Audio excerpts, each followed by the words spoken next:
Hi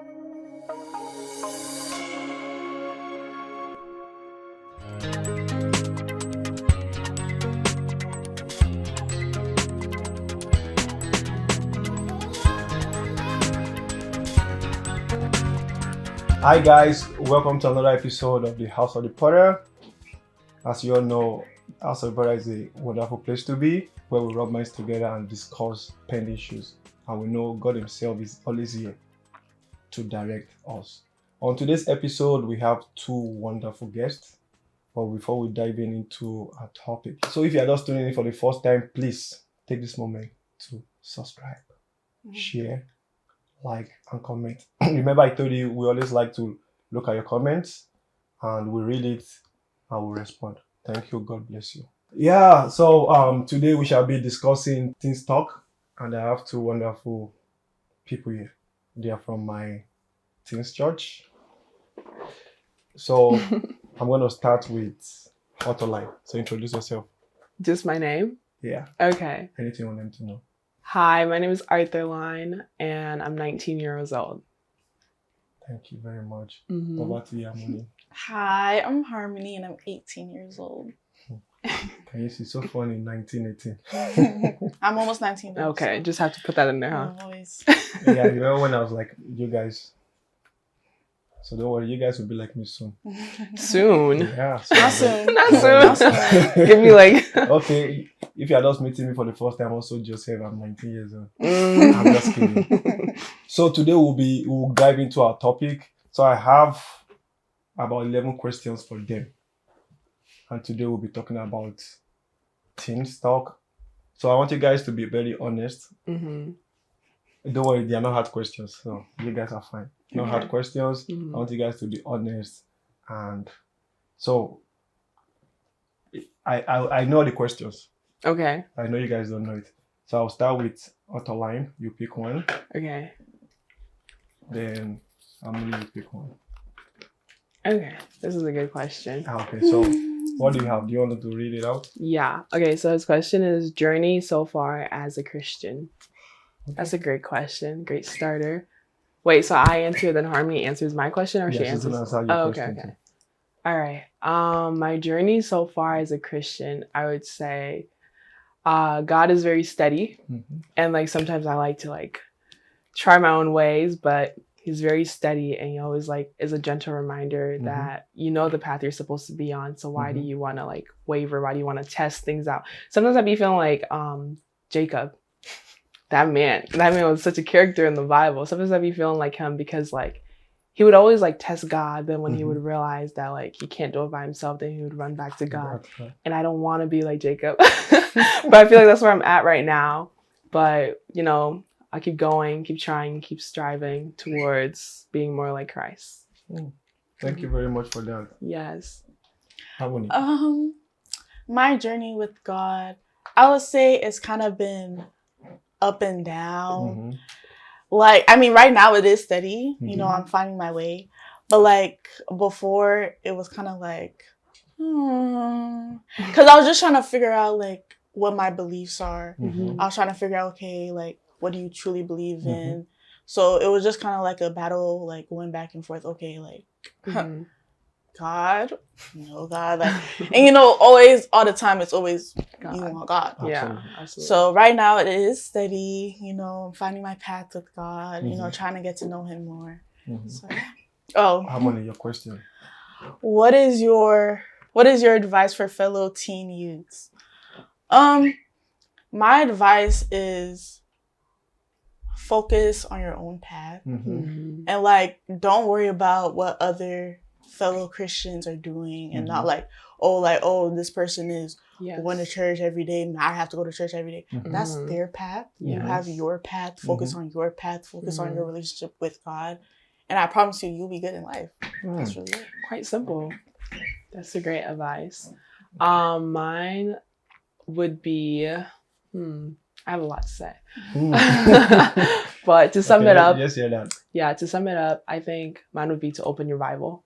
Because I feel like a lot of like worldly Christians or people that are still like trying to figure out Christ Mhm.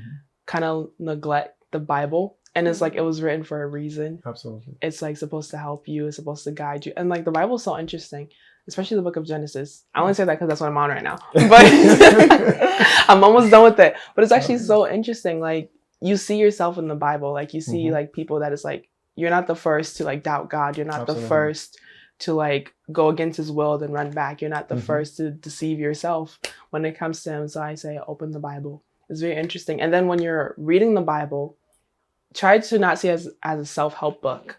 Try to see God in it. Try to pray and be like, God, please like help me to understand what you want me to understand. Because I feel like a lot of time when people read the Bible, they love is patient, love is kind. Like they see like the things they want to see, only the good parts. But it's like the Bible wasn't written by men. It was written by God, passed through people to write it. So it's like all parts of the Bible are meaningful, are purposeful. So don't see yourself in the Bible. See God. That's what I would say.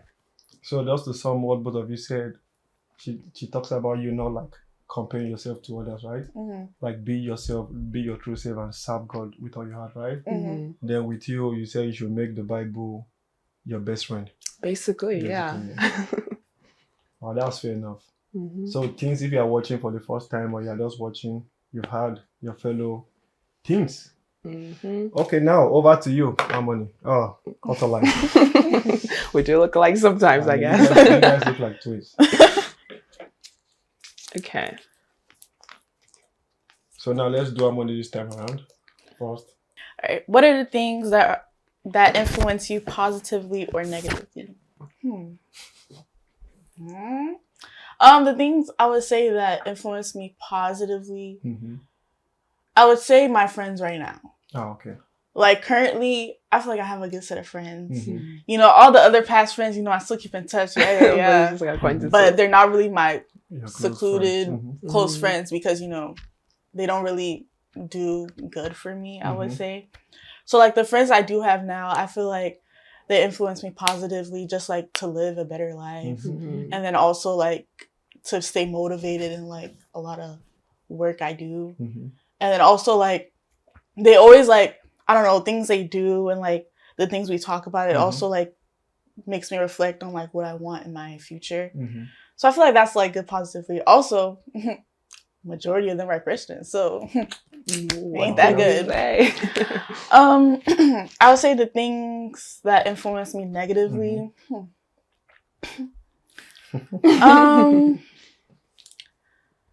Sometimes I would say myself. Yourself. Yeah. Sometimes like, cause I overthink a lot and that makes me like self-sabotage sometimes. So like, I feel like I'm my worst enemy. So I don't know. I just have to work on that. It's going good though. Like life is good. Life is good. But you know, like, do you like doubt yourself or what? Not really doubt. It's more like things I do. It's like habits, like bad habits I have. And I feel like I just have to work to like remove that out of my life. So it's really, yeah, that's really it. Okay, thank you very much. Positively, I would say for positive and negative, I would say my friends. On the positive aspect, like Harmony said, a lot of my friends, well, not a lot. I'm actually going through the process of like filtering out friends because I feel like some people it's time to let go. Like acquaintances are cool, but it's like where I'm going in life, I don't know if you can come to, you know? So it's like no beef or whatever, but it's like it's time to bye. So, but my friends, I would say Harmony and Oped, those are like my best friends. Oped's not here, but she would testify to this. Okay. But I say those two because like they're the longest friendship I have. And I would say a lot of the things we do or tell each other like advice and stuff, they're not advice, they're suggestions. So it's like you take the bits and pieces you want to take, then you reflect and make your own decision. Then you come back and be like, oh, you were right. Because that's like a lot of what happens with our friendship. And then I would also say because they're also like Christians and they're also like the motivation is there. Like I know where they want to be in life. And it's like, I don't want to be the one getting left behind. I don't want to be the one that fails. I want us to see us succeed together. So it's like, I can't be a loser when my friends are literally sitting in like mansions and stuff. I got to be there too, you know? So that motivation helps. And then negatively, I would say like college friends are like worldly friends. Because, you know, when you're in school, you meet people from all different backgrounds. So it's like basically being okay in your loneliness with God. Like, I don't have to go to this place. I don't have to do this. I don't have to do that. And basically being like, it's okay. Like, it's okay to like be the friend that sits home while everybody's partying. You know, like there's a time and place for everything. You got to know what parties to go to. You have to know when to sit down. You have to be able to differ in your God and be like, this one is not for you. And that's okay. So I'm going through the process of like clearing out some friendships. But I told God, I just wanted peaceful and quiet because I can't fight. Yeah. So peaceful and quiet clearance. Like I just want peaceful and quiet to just remove them slowly but steadily. So yes, friends. Thank you for that. And you know they always say, show me your friends. And I'll show you who you are. Exactly. But even the Bible talks about bad complaints corrupt good manners. So the type of friends you keep will always determine how far you go in life. Yes. So what to your question?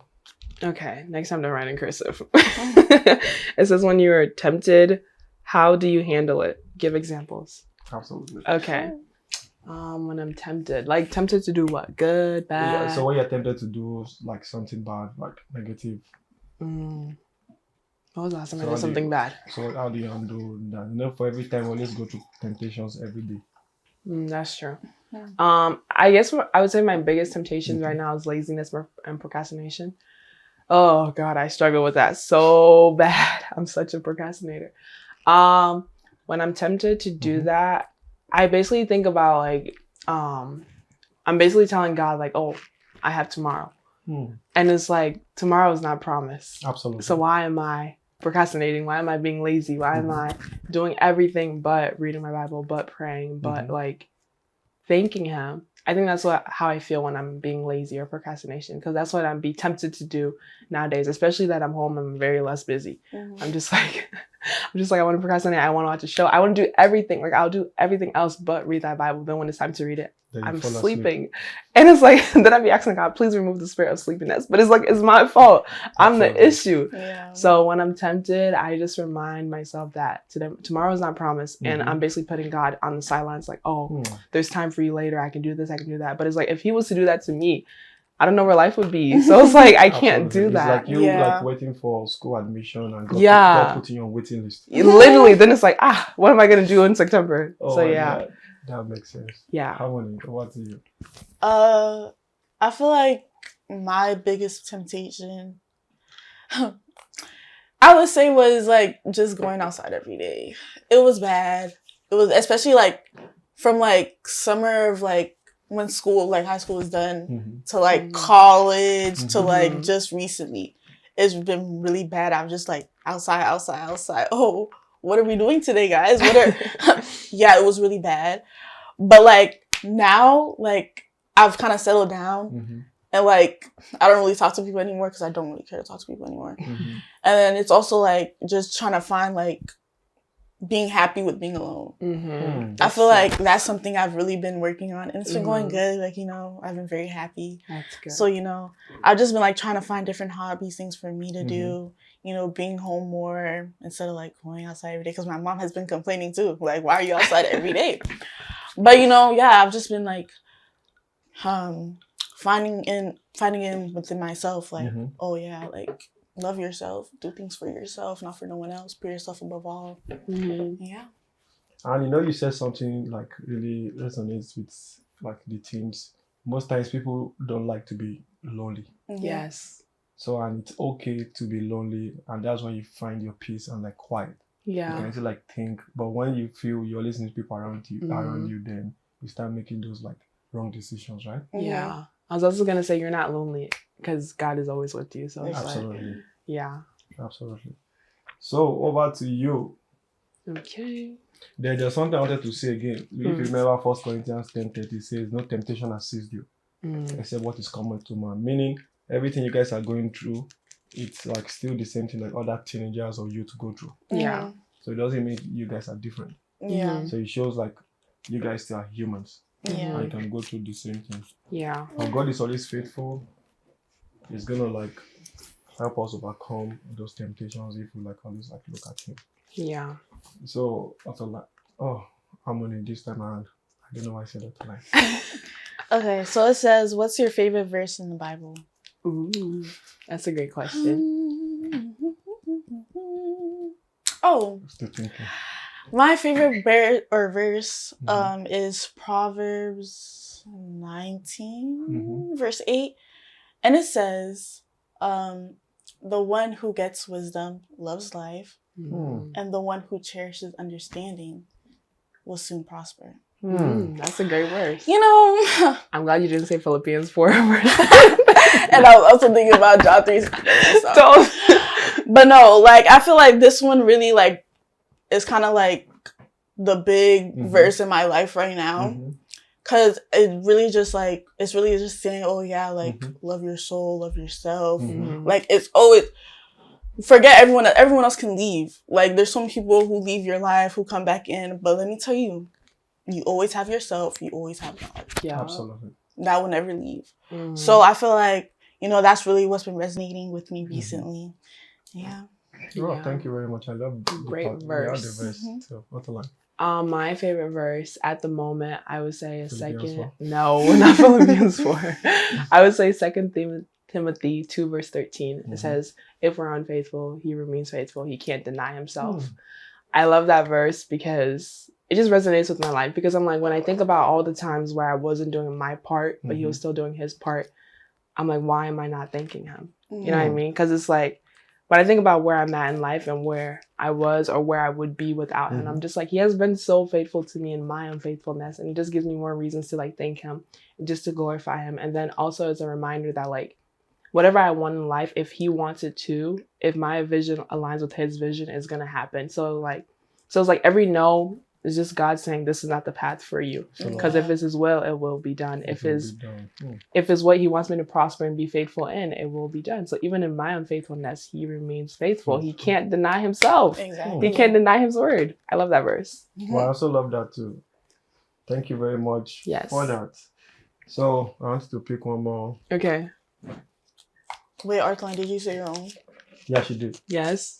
Oh, you forgot? So all the things I just said. No. I mean like the paper. Oh, she's right. I didn't say my question. Okay. She's right. It says, how do you balance your relationship with God and school?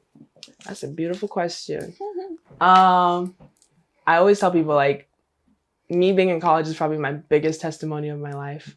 And also like going to it for free and like not even like not having to pay anything, but getting money back is always my biggest, like, so far that's until I get married, have kids, and like all that jazz. That's like the biggest testimony I can like testify to this day, because God put me there and I trust that he's gonna maintain me for the next 2 more years. Applying to college, I always told him, I was like, I don't want my parents to pay for anything. Like, I don't want them to like worry about it. I don't want them to go through the process, the depths, none of that. Because I think in the Bible he says not to owe no man. So I'm like, I don't want, that's a huge debt. That's a huge debt. So I was like, I don't want that. And I was like, if this is the school you have entailed for me, I will go there free for the next however many years I need to be there. And then law school too, that one is going to get paid. I don't want to pay for that either. I don't even want to think about law school debt. So it's like, when I think of school, I think of God, because he's the reason I'm there. He's the reason that I will stay there until I graduate and then go on to the next level. Yeah. So, and then also it's funny because my first semester, I got to school, forgot about God. Why did I almost fail the people's school? And it was just a awakening. He was like, why are you playing with my blessings, basically? Did you struggle then when you forgot about him? Oh, I struggled real bad. Bio almost killed me.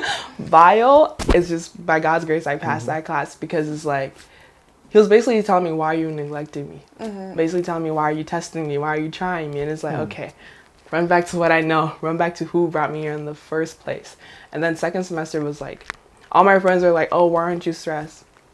I'm chilling. School's schooling, but I'm fine. Like, I'm able to like balance the workload. I'm able to balance like having a social life, having a work life. It's like, when you have God, it's like calm. Like, even though like obviously the school's hard, but it's like, I'm not that stressed. Like, first semester, wow, you should have seen me. I was stressed. I think I called you one time. I was like, I'm about to fail this class. I'm about to fail this class.